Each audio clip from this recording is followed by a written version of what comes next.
सीतापुर गांव में रहती थी एक चुड़ैल, लेकिन इस बात से गांव के लोग अनजान थे।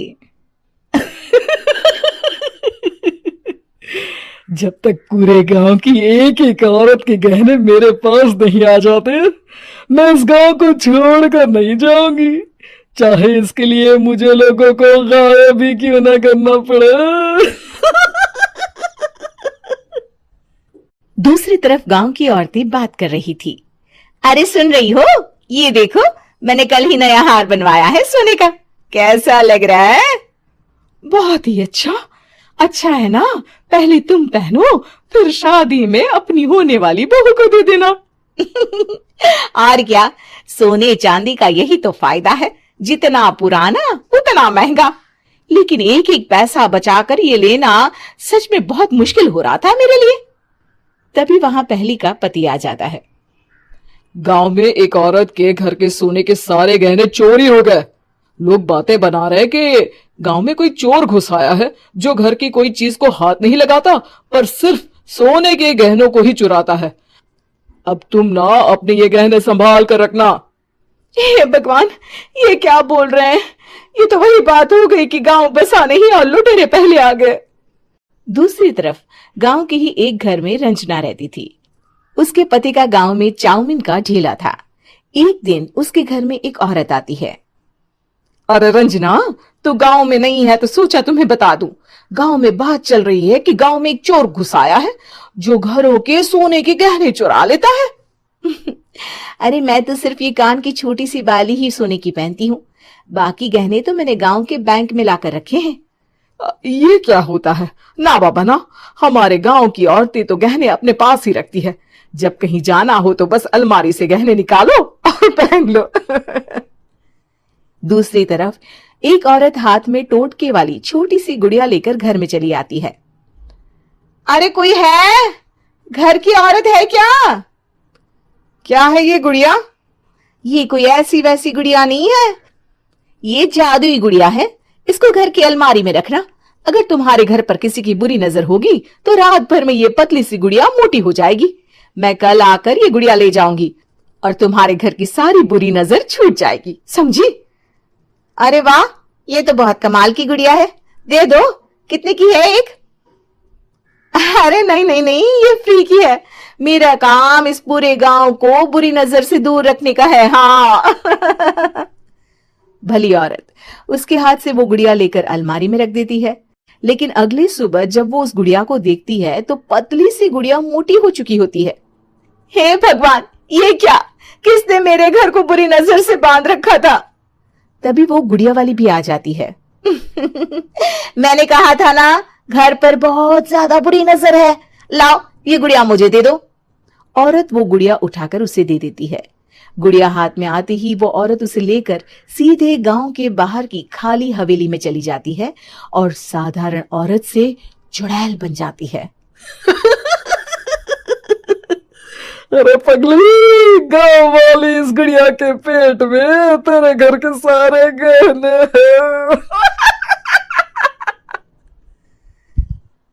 इतना बोलकर वो गुड़िया को फाड़ देती है और सारे गहने निकाल लेती है। वहीं दूसरी तरफ, हे भगवान, मेरे घर के सारे गहने चोरी हो गए।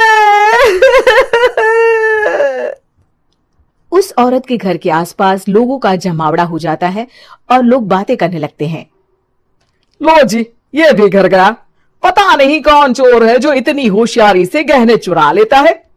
कुछ समझ में नहीं आ रहा कि कौन है। लोग तो घर से कहीं जाते भी नहीं है, न ताला लगे न घर खाली हो, फिर भी रातों रात गहने चोरी हो जाते हैं। अरे हम तो कहते हैं लोगों को बारी बारी चौकीदारी करनी चाहिए, चोर को तो पूरे गांव वाले मिलकर पकड़ ही लेंगे। लोग बारी बारी घरों की चौकीदारी भी करते हैं, लेकिन चोरी होने का सिलसिला रुकता ही नहीं। फिर एक दिन रंजना के पड़ोस से भी रोने की आवाज आती है। अरे आज ही घर की बुरी नजर उतरी और आज ही सारे गहने भी चोरी हो गए। कैसी बुरी नजर? क्या हुआ था? तभी वहां उस औरत का पति भी आ जाता है जिसके घर में गहनों की चोरी हुई थी। हाँ, मेरी बीवी ने भी किसी गुड़िया को घर में बुरी नजर उतारने के लिए रखा था, लेकिन अगले दिन गहने चोरी हो गए। अब रंजना को कुछ कुछ बात समझ में आ जाती है। वो गांव वालों से कहती है, देखिए अब आप लोग चिंता ना करें, जल्द ही चोर पकड़ा जाएगा। उस नजर उतारने वाली गुड़िया को आज मेरे घर कोई भेज देना। फिर क्या था, चुड़ैल को लोग रंजना के घर भेजते हैं। पहली बार देखा है कोई खुद लुटने को तैयार बैठा है।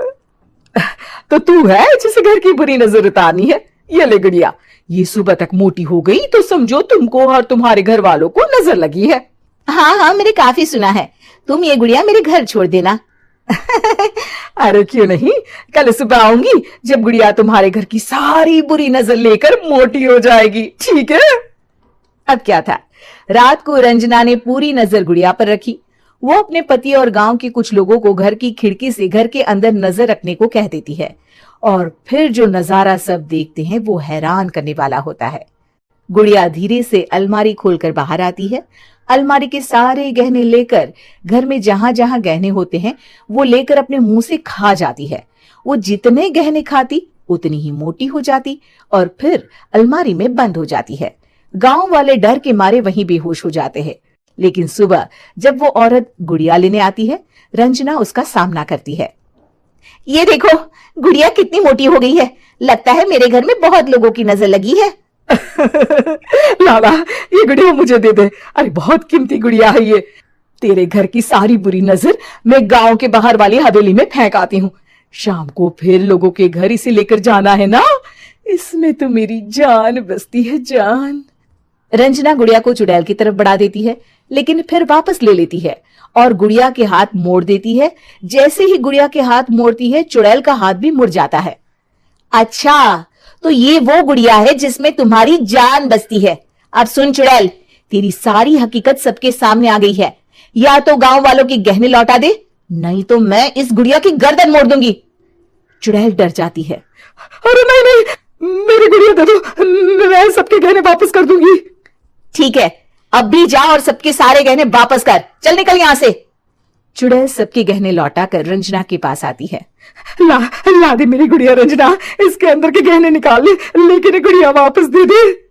लेकिन रंजना जानती थी कि जैसे ही गुड़िया चुड़ैल को देगी उसकी शक्ति वापस आ जाएगी।